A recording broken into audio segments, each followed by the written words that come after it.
Hi, it's Jill, and today I want to talk about something a little bit different. I want to talk about some books that I didn't really like, but they are ones that were very highly critically acclaimed, and I can see why other people might like them, so, maybe you would like them too. The first one I want to talk about is Meddling Kids by Edgar Cantero. It's the main characters, even though they have different names, they're very obviously the Scooby Gang, Daphne and Fred and Velma and Shaggy. And when they were kids, they solved mysteries. And then their last mystery they solved, it turned out it was not actually a guy in a mask, it was really Cthulhu. And so after that, they were just scared off of mystery solving. Well, years later, they go back to the scene of their last mystery to confront their fears and move on with their life. And in the process, of course, they've got to save the world from Cthulhu coming back, which, sounds great. And I do still like the premise, but unfortunately it was lazy writing. It would be halfway through a scene, and suddenly it would go from regular novel writing to script format.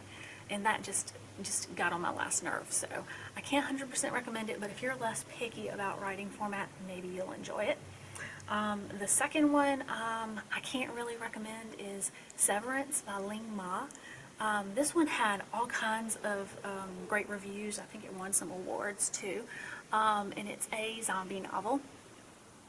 And I will say it was very cleverly written about how the author intersperses flashbacks to prior to the zombie apocalypse, and then to during the zombie apocalypse, and draws these clever parallels between being a directionless 20-something who doesn't really know who they are and a zombie apocalypse.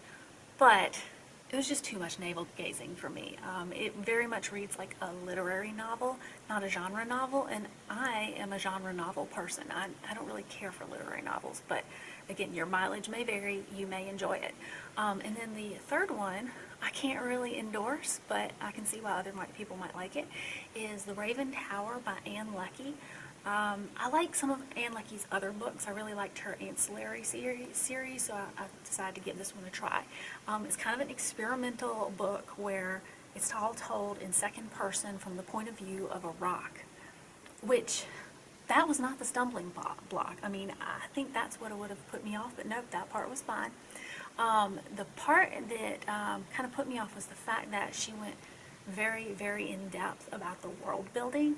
So if you're interested in that kind of thing and you want to read pages and pages of a system of magic and fantasy theology with how gods are created and how they get their powers, you might enjoy that.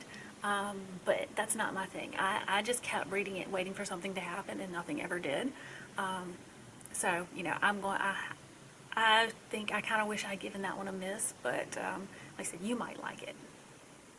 And then while we're talking about things that you got to try, and you may or may not like, is I recently watched the Cooking with Francois video where he made a lemon dump cake, and I'm sure if I made the cake just the way he did, it'd probably be delicious.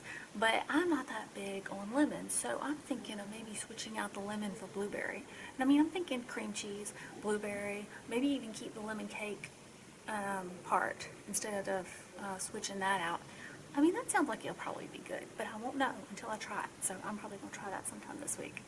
Anyway, leave me a comment below to let me know what you're reading and watching and eating, and hope to see you soon. Bye-bye.